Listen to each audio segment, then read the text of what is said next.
niat baik saja tidak cukup, kata Paus Fransiskus. Harus ada keinginan dari dalam diri yang kemudian diwujudkan dalam tindakan nyata. Aksi tobat agar menjadi Kristiani menyentuh hati orang yang disakiti. Aksi tobat itu harus menyentuh hati orang yang mungkin tersakiti karena perbuatan kita. Dan bukan sekedar tindakan keadilan timbal balik. Aksi tobat itu, tindakan silih itu mensyaratkan dua hal yang menuntut. Mengakui kesalahan dan meminta pengampunan. Dari pengakuan jujur atas kesalahan yang telah dilakukan kepada saudara-saudari kita, dan dari kesadaran mendalam serta tulus bahwa kasih telah dikompromikan, muncul keinginan untuk memperbaikinya. Perlu pengakuan jujur atas kesalahan itu. Kadang yang membuat kita kelelahan itu adalah kita itu berusaha membela diri gitu ya. Bukan saya yang salah sebenarnya. Dia yang salah. Lalu kita mulai mencari-cari alasan-alasan yang masuk akal menurut kita gitu ya. Kegagalan ini sebenarnya bukan melulu karena saya. Karena lalu mulai berargumen, ini bisa membawa ketegangan. Tapi pengakuan jujur itu bisa membawa pada perbaikan. Saya menemukan satu kutipan menarik dari Yakobus 5 ayat 16. Karena itu hendaklah kamu saling mengaku dosamu dan saling mendoakan supaya kamu sembuh. Menarik juga ini, dihubungkan antara kemampuan mengaku dosa dan kesembuhan, pulih, gitu ya. Hendaklah kamu saling mengaku dosa, saling mendoakan supaya kamu sembuh, supaya lega perasaanmu, supaya lapang. Akhirnya sudah kusampaikan apa yang mengganggu di pikiranku yang selama ini kusimpan-simpan, tapi sudah lega rasanya. Kita, kata Paus, seharusnya tidak pernah berpikir bahwa mengakui dosa kita di hadapan orang lain adalah hal yang merendahkan atau menghina martabat manusia kita. Jangan kita anggap kalau kita mengakui kesalahan di hadapan orang, kita itu menjadi lebih rendah martabatnya. Itu Paus mengingatkan kita. Sebaliknya, hal ini menuntut kita untuk berhenti menipu diri sendiri. Sebenarnya hati kecil kita berkata, ya sudahlah, kamu juga salah. Kadang begitu ya, ada hati begitu berkata ke diri sendiri, tetapi tidak, bukan saya, dia. Ada gejolak batin yang di sana ada menipu diri. Hal ini menuntut kita untuk berhenti menipu diri sendiri dan menerima masa lalu kita. Ini juga menarik. Paus Fransiskus memakai, sebenarnya bukan Paus Fransiskus, Paulus. Karena kata-kata Paulus yang dikutip oleh Paus Fransiskus dengan kata dilexit nos. Dalam bahasa Indonesia nggak terasa ini. Dalam bahasa, saya pikir Belanda juga terasa ya. Dari kata kerjanya kita tahu itu peristiwa masa lalu.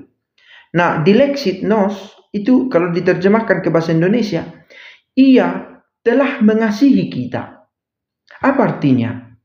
Jadi kalau kita mengingat masa lalu kita, oh saya buruk di peristiwa ini kemarin. Apakah waktu itu Allah meninggalkanku, mengabaikanku, melalaikan hidupku? Tidak. Ia telah mengasihi aku dulu. Maka karena itu, ini membantu kita merenungkan, aku pun harus menerima masa laluku meski menurut ukuranku tak layak itu. Karena begitu ya, ada masa lalu kita yang sampai sekarang kalau kita ingat, seperti naik darah kita, merasa malu, merasa kecewa entah pada diri sendiri, entah pada orang lain. Campurlah ini, kadang kita nggak mengerti perasaan ini. Tapi ada juga gagal saya gitu ya, kecewa saya. Akuilah itu, katanya. Tapi ketika mengakui itu, sadarilah bahwa ketika itu Allah juga mengasihimu. Mungkin di antara kita punya cerita begitu ya. Masa lalu saya ini terlalu, apakah karena ini kesalahanku, maka sekarang mulai kita mempertanyakannya. Oke, akui bahwa saya salah dulu itu.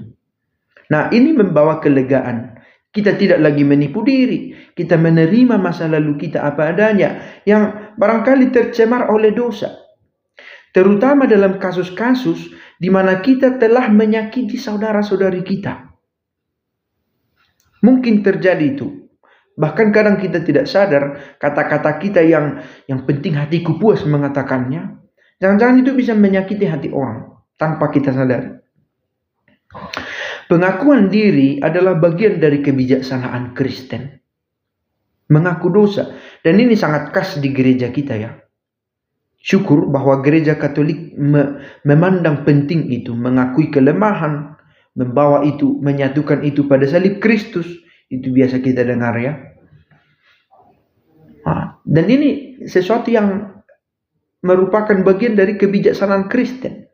Hal ini menyenangkan Tuhan. Karena Tuhan menerima hati yang hancur. Ada itu ditulis di Mazmur juga. Nanti ada kutipannya. Efesus 4 ayat 32. Tetapi hendaklah kamu ramah seorang terhadap yang lain. Penuh kasih mesra, saling mengampuni. Sebagaimana Allah di dalam Kristus telah mengampuni kamu. Sebagai bagian dari semangat penyilihan ini, penyilihan maksudnya penebusan rasa bersalah ini, sebagai bagian dari semangat ini, ada kebiasaan meminta pengampunan dari saudara-saudari kita. Yang menunjukkan kebesaran jiwa di tengah kelemahan manusia kita. Meminta pengampunan adalah sarana untuk memulihkan hubungan. Karena itu membuka kembali dialog dan menunjukkan kehendak untuk memulihkan ikatan kasih persaudaraan. Ini menyentuh hati saudara atau saudari kita, memberikan penghiburan dan menginspirasi penerimaan atas pengampunan yang diminta. Meskipun hal yang tak terpulihkan mungkin tidak sepenuhnya diperbaiki, kadang begitu ya, kita buru-buru minta maaf supaya kembali seperti semula semua. Tidak.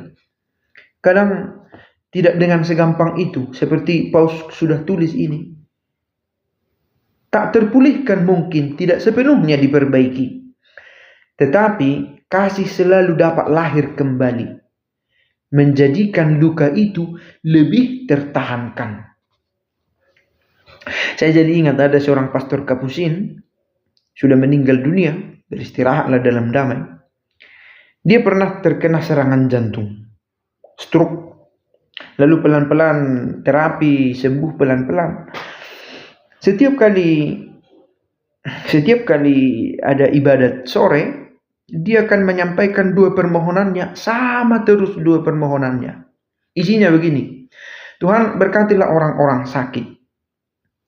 Tetapi jika mereka harus menderita lebih lama, buatlah mereka sanggup menanggungnya. Menarik juga bahwa kadang ada itu rasa luka, kesedihan, ketidakpuasan yang terus bertahan dalam hati. Entah bagaimana caranya, sudah berdoa, sudah meminta ini dan itu, masih juga ada perasaan itu. Maka Paus mengatakan, berdamailah sekurang-kurangnya, kalaupun tidak sembuh seutuhnya, kamu bisa menahan rasa sakit itu. Tidak menjadi begitu gelisah setiap hari. Akui kalau ada kesalahan. Terbuka, karena itu memberikan penghiburan.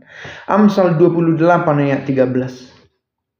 Siapa menyembunyikan pelanggarannya tidak akan beruntung.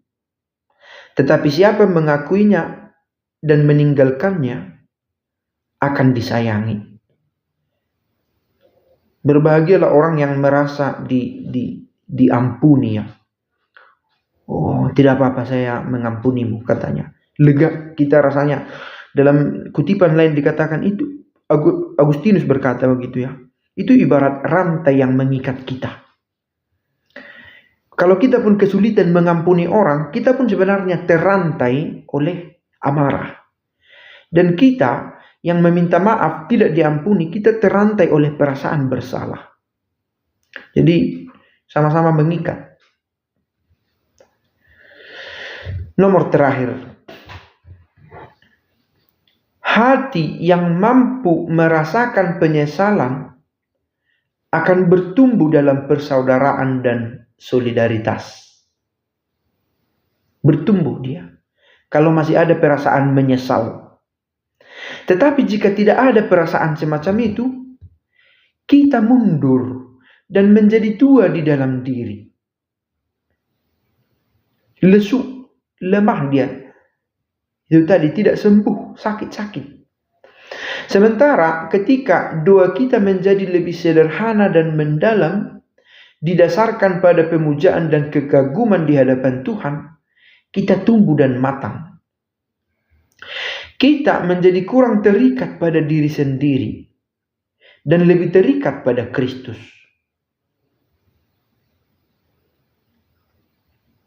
Perasaan berdosa itu, perasaan bersalah begitulah, menyesali kesalahan, memiliki itu kita menjadi lebih dekat dengan kaum miskin yang paling disayangi oleh Tuhan.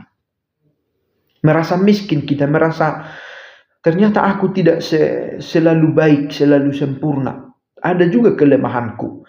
Nah, perasaan ini bisa membuat kita merasa dekat dengan orang-orang lemah lain, gitu ya.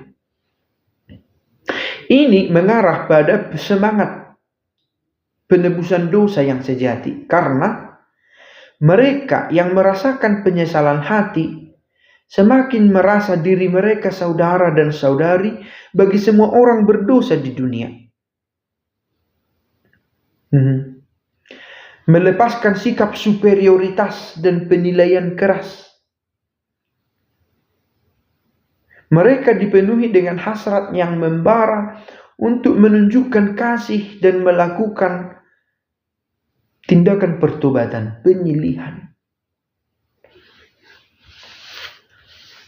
Rasa solidaritas yang lahir dari penyesalan juga memungkinkan terjadinya rekonsiliasi, berdamai.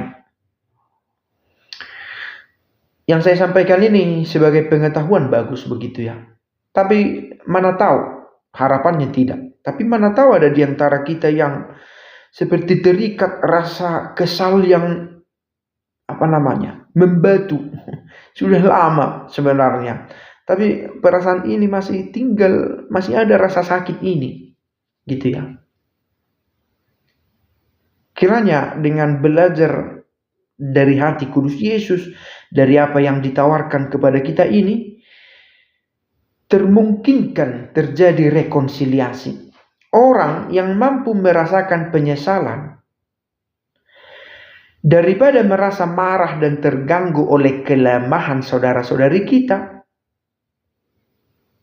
menangis atas dosa-dosa mereka. Toh itu merasa solidaritas itu ada. Bahwa kita juga merasa ada kelemahan orang lain. Aku sama seperti mereka ini. Aku juga punya kelemahan. Terjadi semacam pembalikan, di mana kecenderungan alami untuk memanjakan diri sendiri dan keras terhadap orang lain terbalik. Benar ya? Kalau kita melakukan kesalahan dan menyadari itu, lalu saat kita lihat orang lain melakukan kesalahan sama, kita bisa menjadi lebih mengerti tanpa harus mengatakan menerima tindakan itu, tetapi kita bisa paham situasi sulit dia. Bahwa kita tak ingin hal itu terjadi, tapi kadang karena kelemahan kita lakukan. Nah, orang juga bisa jatuh pada dosa serupa. Nah, kita terbantu untuk memahami orang dalam situasi macam itu. Memahami sekali lagi bukan membiarkan orang jatuh pada dosa macam itu, tetapi tidak menjadi hakim, menjadi orang yang menghambat pertumbuhan rohani orang lain. Sebaliknya, dengan rahmat Tuhan kita menjadi tegas pada diri sendiri dan berbelas kasih kepada orang lain. Dan ini umumnya terjadi pada diri Santo Santa ya. Sekurang-kurangnya bisa saya katakan itu Santo Fransiskus juga. Dia keras pada dirinya. Bahkan terlalu keras. Kematiannya di usia 45 tahun, 46 tahun. Sedikit banyak karena terlalu keras dia pada dirinya sendiri. Puasalah itu, stigmata lah itu. Tidur tanpa musim dingin dia entah di mana. Kalau pernah, saya tidak tahu sudah pernah berkunjung ke Assisi ya. Hanya satu lubang kecil di bawah lantai biara mereka itu, disitulah dia tidur. Harus keras pada akhirnya menjadi sangat ekstrim, mati muda. Tapi belas kasihnya kepada orang, jangankan kepada orang, semua dipanggil saudara, saudara lalat katanya. Tapi itu datang dari refleksi yang mendalam, gitu ya. Bahwa dia bisa merasa bersaudara, saudari maut katanya. Itu berasal dari refleksi bagaimana dia berusaha hadir bagi orang lain, gitu ya. Berbelas kasih. Dan akhirnya meninggal muda, kita tidak bisa bilang sayang sekali ya, meninggal muda dia, tidak bisa. Karena di usia muda itu, dia mencapai puncak pencapaian dari hidup rohani. Kebahagiaan sejati dia kenali.